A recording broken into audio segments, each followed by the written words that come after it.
For many people, life follows a well-worn script. Go to school, get a stable job, climb the corporate ladder, and retire with some savings. It's the path society has long praised as secure and respectable. But in today's economy, that traditional model is increasingly falling short. The reality is that millions find themselves living paycheck to paycheck, even those earning six-figure incomes. A 2023 study by Prince and Lending Club found that 62% of Americans lived paycheck to paycheck as of December 2022, including 42% of those making over $100,000 annually. Meanwhile, the U.S. Bureau of Economic Analysis reported a personal savings rate of just 3.7% in March 2024, revealing that many spend the majority of their income just to stay afloat. This financial fragility is not always caused by poverty, but often by a spending culture driven by social pressure and lifestyle inflation. As humorist Will Rogers once quipped, "Too many people spend money they haven't earned to buy things they don't want, to impress people they don't like." Take the example of a young professional making a decent salary, yet burdened by student loans, credit card debt, car payments, and rent in an expensive city. Despite earning well, there's little left at the end of the month to save or invest. Or picture a dual-income household where both parents work full-time, yet most of their combined income vanishes into mortgage payments, childcare, and bills. They may appear middle-class on the surface, but their financial foundation is shaky. Consider Sarah, a marketing manager earning $80,000 annually. Living in a high-cost city, she enjoyed a lifestyle that reflected her income: stylish apartment, new car, frequent dining out. But when her company downsized, she had no emergency savings or investments to fall back on. The security of her paycheck had masked the underlying vulnerability of her financial setup. This is the essence of what Robert Kiyosaki calls the rat race. A cycle where people trade time for money, spend it to maintain appearances or cover expenses, and repeat the cycle endlessly. Kiyosaki's financial philosophy flips this conventional approach on its head. Rather than relying solely on earned income, he emphasizes building financial literacy and acquiring income-generating assets. He defines financial literacy as the ability to understand how money works in the world, how you make it, how you manage it, how you invest it, how you donate it. According to a 2022 survey by the National Financial Educators Council, only 21% of young adults, ages 18 to 24, could answer 4 out of 5 basic financial literacy questions correctly. A telling sign of why many struggle to escape the paycheck-to-paycheck lifestyle. Kiyosaki famously distinguishes between the employee mindset and the investor mindset. Employees earn money by selling their time, while investors focus on acquiring assets that generate income whether they work or not. He teaches that true assets, businesses, rental properties, dividend-paying stocks, intellectual property, put money in your pocket. Liabilities, on the other hand, take money out, regardless of how prestigious or shiny they look. His personal journey illustrates this shift in thinking. While his poor dad, his biological father, represented the traditional view of working hard, getting promotions, and depending on a pension, his rich dad, his mentor, taught him to buy assets, understand cash flow, and prioritize ownership over employment. What's most powerful about Kiyosaki's message is that it's not reserved for full-time entrepreneurs or wealthy investors. Even salaried workers can begin their wealth journey by adopting what's known as the entrepreneurial mindset. This doesn't mean quitting your job and launching a startup overnight. It means thinking like a wealth builder, looking for ways to grow, leverage skills, and convert earned income into income that works for you. A 2023 report by Zapier found that more than 34% of Americans now have a side hustle, often motivated by the need for additional income and financial resilience. The U.S. Small Business Administration continues to highlight how small businesses not only create jobs, but fuel innovation, proving that an entrepreneurial spirit is a catalyst for both individual and national progress. There are countless ways this mindset plays out in everyday life. An employee who volunteers to lead a new initiative at work, proposes cost-saving solutions, or brings fresh ideas is practicing entrepreneurship within a corporate environment. They're building leadership skills, increasing their value, and opening doors to greater income. Others, like Mark, a full-time software developer, take it further. Realizing his salary wouldn't be enough to reach his long-term financial goals, Mark began offering tech support services to seniors in his community during weekends. Over time, his side hustle gained traction and began generating substantial cash flow, which he then reinvested into other income-producing assets, all while keeping his day job. At its core, this is about shifting the mindset from passively depending on a single income stream to actively creating financial autonomy. As Robert Greene put it, the future belongs to those who learn more skills and combine them in creative ways. Or, as the old saying goes, don't wait for your ship to come in, swim out to it. The world is changing fast, and those who embrace this paradigm shift, who choose to grow their knowledge, build assets, and think like entrepreneurs, are the ones most likely to achieve lasting wealth and financial freedom.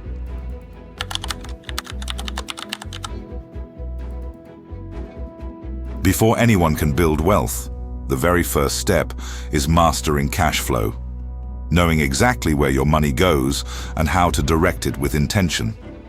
Most people believe that as long as they're earning a decent income, they're on the right path. But the truth is, even a good salary can vanish without a trace if it's not managed with awareness. A 2021 study by Intuit Mint found that 65% of individuals who actively budget feel in control of their finances, compared to just 38% of those who don't. That's a huge gap. Proof that tracking your money gives you power over it. Research from the National Endowment for Financial Education, NEFE, confirms this further, showing that budgeting is directly linked to higher savings and reduced debt. When you track where every dollar is going, you begin to notice patterns. Maybe it's that $8 coffee every morning, or the handful of app subscriptions you forgot about. Seneca's timeless wisdom: it is not the man who has too little, but the man who craves more, that is poor, reminds us that financial control starts with understanding our needs versus our wants. Take the story of David, a 35-year-old teacher who constantly felt strapped for cash. He wasn't living extravagantly, but his paycheck seemed to disappear each month. He finally decided to use a budgeting app to track every expense. What he found shocked him. Nearly 20% of his income went toward takeout and impulse online purchases. That eye-opening moment became his turning point. Once you have that visibility, you can begin making intentional cuts, not to deprive yourself, but to free up money for your future. According to a 2023 Statista survey, Americans spend most of their income on housing, transport, and food. So, even small reductions in these areas can unlock real savings over time. Automation plays a big role here. Behavioral economics consistently shows that people save more when the process is automatic. It takes away the decision fatigue and temptation to spend. Start simple. Cancel subscriptions you're not using. Sarah, for example, was paying for 3 streaming platforms she barely touched.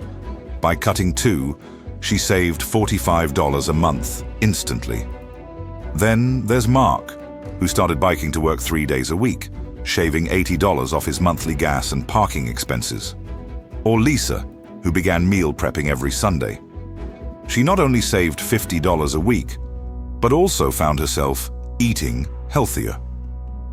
John negotiated a lower internet rate with his provider, netting an extra $20 per month. These aren't dramatic lifestyle changes, but when added up, they free hundreds, sometimes thousands, per year. One of the biggest pitfalls to avoid is lifestyle creep, the tendency to spend more as you earn more. Franklin captured this idea brilliantly when he said, "Our necessities never pinch so tightly as our fancies." Just because you can upgrade doesn't mean you should, especially if those upgrades don't add real value to your life. Maria, a single mother and nurse, is a perfect example of strategic expense cutting. Despite a stable job, she felt overwhelmed financially. When she took a hard look at her grocery spending, she realized a lot of money was being wasted on impulse buys and unplanned shopping trips. She began meal planning weekly, shopping with a list, and cooking from scratch more often. Within 3 months, she cut her grocery bill by 30%, giving her an extra $200 a month to invest or save. This kind of intentional living makes a massive difference over time. And finally, one of the most important shifts you can make is embracing the principle of paying yourself first. This means treating your savings and investments as non-negotiable expenses, just like rent or utilities.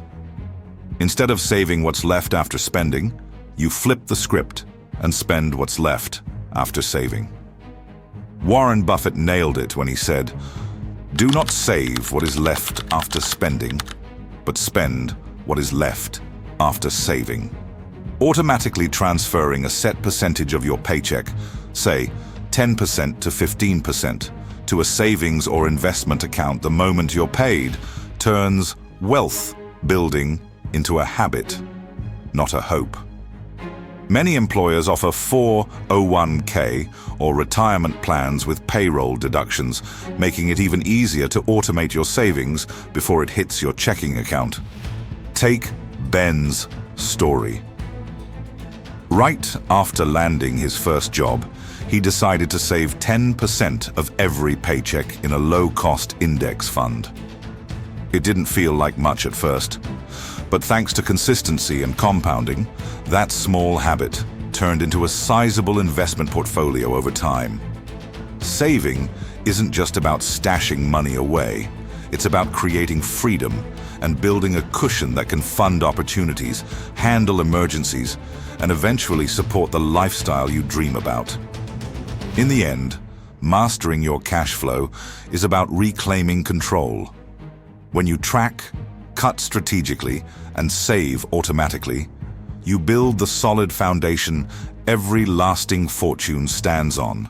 Debt, especially the toxic kind, is the silent killer of wealth. It creeps in subtly but grows like a weed, choking out your ability to save, invest, and build a solid financial future.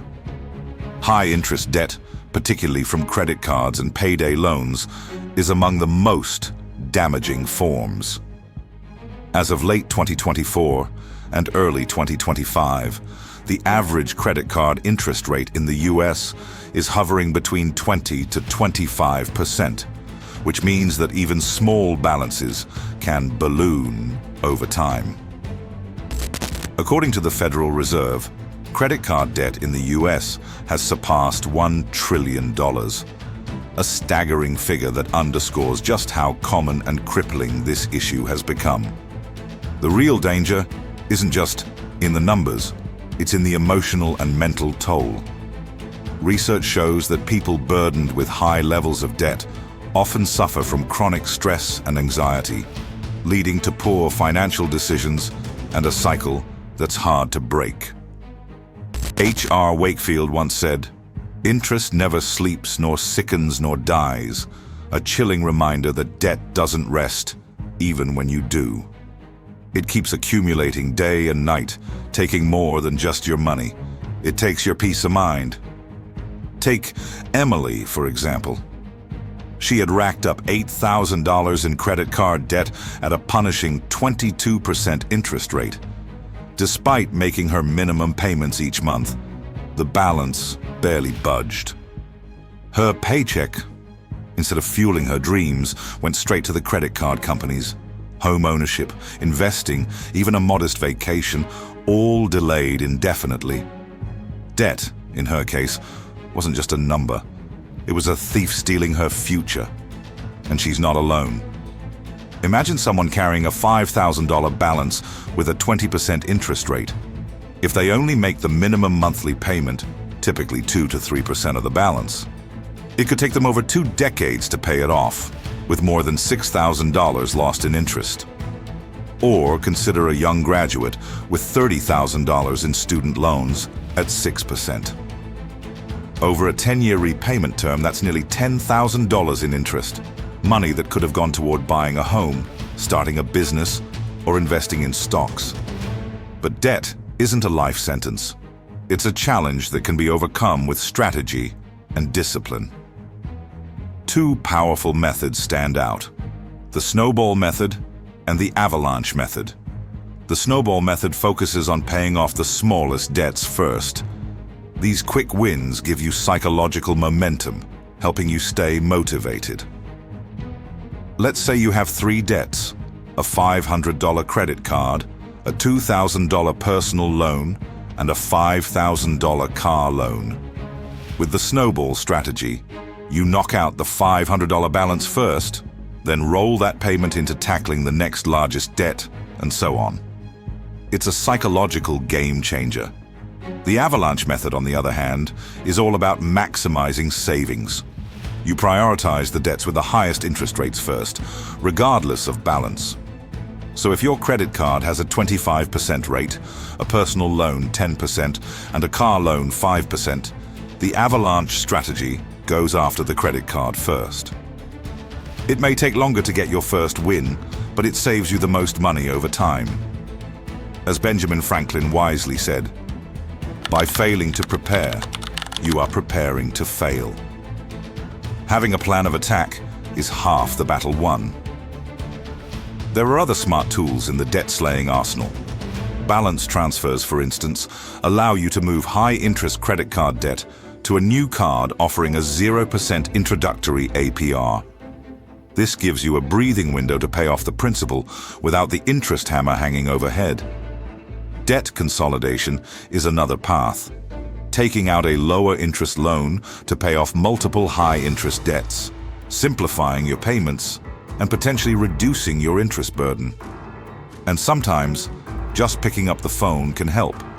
Negotiating with creditors to reduce interest rates or set up more manageable repayment plans is often more possible than people realize. But escaping debt isn't enough.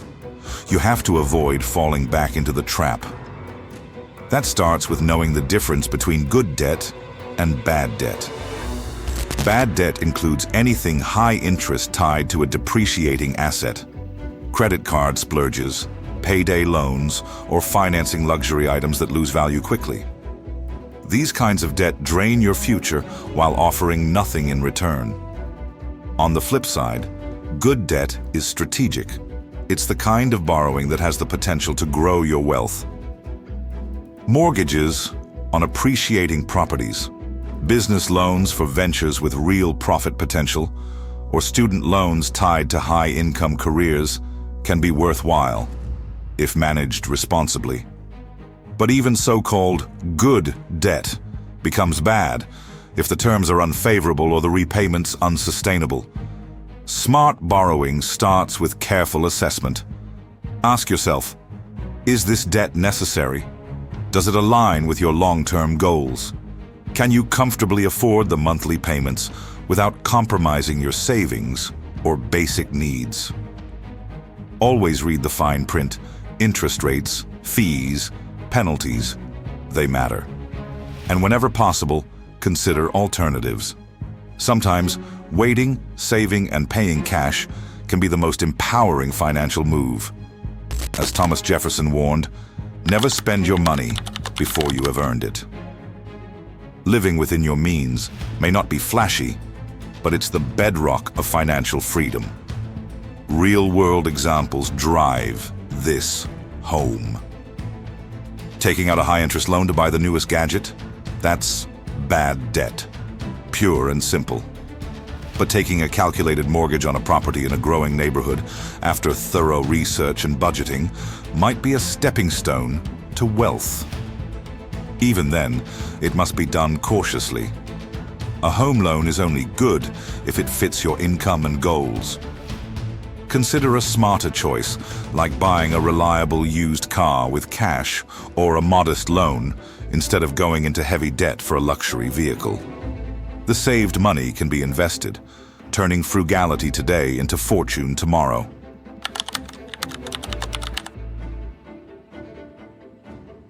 Investing wisely is the third pillar of wealth building, and perhaps the most exciting, because it's where your money finally begins to work for you. It's not just about growing wealth. It's about doing so strategically, consistently, and intelligently. The magic of investing starts with the understanding compound interest, a force so powerful it's been dubbed by some, including Albert Einstein, as the most powerful in the universe. Imagine investing $10,000 at a 7% average annual return. In 10 years, it grows to nearly $19,672. In 20 years, it's worth around $38,697. And by 30 years, that same investment would swell to over $76,123. The secret? Compounding earning returns on your returns. This exponential growth is further simplified by the rule of 72. Divide 72 by your interest rate, and you'll get an estimate of how many years it takes to double your money. At 7%, your money doubles roughly every 10 years. To illustrate just how life-changing this can be, picture two individuals. Both invest $5,000 annually. Person A starts at age 25 and stops at 35, investing for just 10 years. Person B starts later at 35 and keeps going until 65. 30 years of contributions. Yet thanks to a longer compounding period, Person A could actually end up with more money by retirement. In a real-life scenario, Sarah and Tom both began their careers at 25. Sarah invested $200 monthly in a diversified index fund with a steady 7% return, while Tom delayed his investment until 35 and doubled his contribution to $400. Though Tom put in more money, Sarah's early start allowed her portfolio to grow more significantly over time, demonstrating that time in the market beats timing the market. Now, when it comes to choosing where to invest, Robert Kiyosaki's principles emphasize not just returns, but the creation of assets that work for you. Stocks and bonds are foundational. Stocks, or equities, give you ownership in a company and the potential for high growth, albeit with higher risk. Bonds, on the other hand, are loans you issue to governments or corporations in exchange for regular interest payments, offering more stability. As Warren Buffett once said, the stock market is a device for transferring money from the impatient to the patient, reinforcing the importance of a long-term outlook. But investing isn't limited to paper assets. Kiyosaki famously champions real estate as a key wealth-building vehicle. Property offers both appreciation and passive income through rental yields. Take Maria's story. A dedicated teacher earning $60,000 a year, she saved up $20,000 for a down payment on a duplex in a growing area. Living in one unit and renting out the other for $1,200 a month. She covered her mortgage and expenses while still pocketing $300 in monthly cash flow. Over time, her property's value increased, building wealth through both income and equity, precisely the kind of income-generating asset Kiyosaki promotes. Another pathway to wealth that aligns with Kiyosaki's philosophy is entrepreneurship. Creating your own side hustle or small business is one of the most empowering financial moves you can make. Warren Buffett captured this sentiment perfectly. If you don't find a way to make money while you sleep, you will work until you die. For example, an accountant could use their professional skills to launch a bookkeeping service for local small businesses, turning their expertise into an asset. Look at David, a full-time marketing professional who launched an e-commerce store around his hobby. Starting small, he used a portion of his salary to build a basic website and order initial stock. With consistent reinvestment and smart marketing, his store eventually grew into a full-blown business, earning more than his day job and giving him financial independence. Yet none of this is sustainable without one essential element: financial education. The most successful investors aren't necessarily the ones with the highest income. They're the ones who take the time to learn. Studies consistently show that those with higher financial literacy make better investment decisions and accumulate more wealth over time. Conversely, a lack of knowledge leads to poor choices, vulnerability to scams, and missed opportunities. Benjamin Franklin summed it up best: an investment in knowledge pays the best interest. And Warren Buffett adds, risk comes from not knowing what you're doing. Consider Lisa, who once felt overwhelmed by the complexity of investing. Instead of backing away, she leaned in, reading personal finance books, listening to investing podcasts, and attending webinars. Over time, her confidence grew. She diversified her portfolio, learned the nuances of different investment strategies like value investing and index funds, and made informed decisions tailored to her goals. Her portfolio performance began to reflect her learning, proving that education isn't just a nice-to-have, it's a necessity.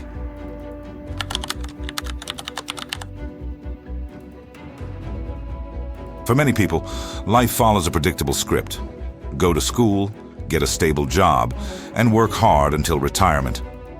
This traditional path often leads to living paycheck to paycheck, where people rely solely on their salaries to cover their expenses and build a future. While it offers a sense of security, this model rarely creates lasting wealth or financial freedom. As Robert Kiyosaki insightfully put it, the poor and the middle class work for money. The rich have money work for them. This quote highlights a crucial distinction in mindset. Those who remain in the rat race are often stuck trading time for money, with little to show for it decades later. Kiyosaki's philosophy is a direct challenge to this conventional approach. He emphasizes the importance of financial literacy and the strategic acquisition of income-generating assets. According to him, the real game changer isn't just how much you earn, but how well you manage and grow that money. As he famously said, it's not how much money you make, but how much money you keep, how hard it works for you, and how many generations you keep it for. This principle encourages individuals to think beyond mere income and focus instead on building sustainable, long-term wealth. Even for those who are employed and earning a steady paycheck, adopting an entrepreneurial mindset can be transformational. It's not about quitting your job overnight, but about rethinking your relationship with money and opportunities. Wealth building begins when you start converting earned income into passive income through investments, side businesses, or real estate. As Kiyosaki puts it, the key to financial freedom and great wealth is a person's ability to convert earned income into passive income and/or portfolio income. By embracing this mindset, anyone, regardless of job title or income level, can begin the journey toward true financial independence.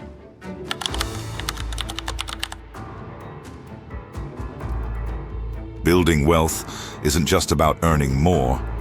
It's about protecting and growing what you already have.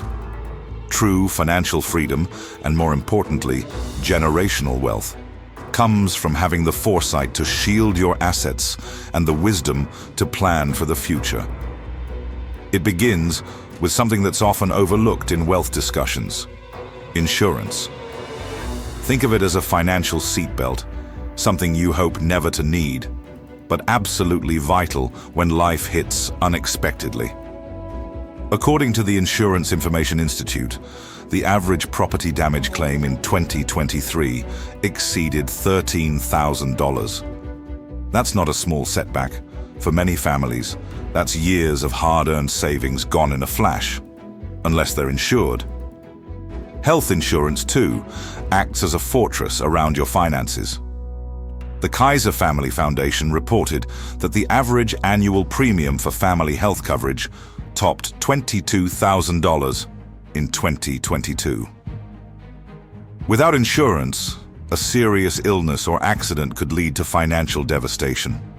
Life and disability insurance are just as important, providing continuity and protection for your loved ones if life takes an unexpected turn. Take the Smith family, for example.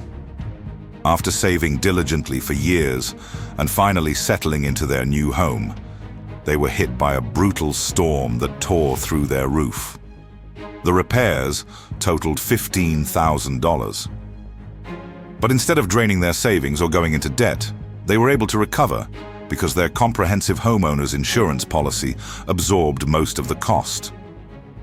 That's the quiet power of being prepared. As Benjamin Franklin said, by failing to prepare, you are preparing to fail. And when it comes to money, preparation is everything. Once your assets are protected, the next move is to make them grow, but smartly. One of the most effective yet underused tools in wealth building is tax optimization. It's not about dodging responsibilities. It's about working within the law to keep more of what you earn. Consider this. By simply contributing to a tax-advantaged retirement account like a 401k or an IRA, many people can save thousands annually in taxes and grow their wealth tax-deferred. Over a few decades, that's not just spare change, it's a massive nest egg. Add to that the benefits of health savings accounts, HSAs, itemized deductions like mortgage interest or charitable giving, and long-term capital gain strategies, and you're suddenly playing a whole new game. The Jones family illustrates this perfectly. They weren't lottery winners or tech moguls, they were smart planners.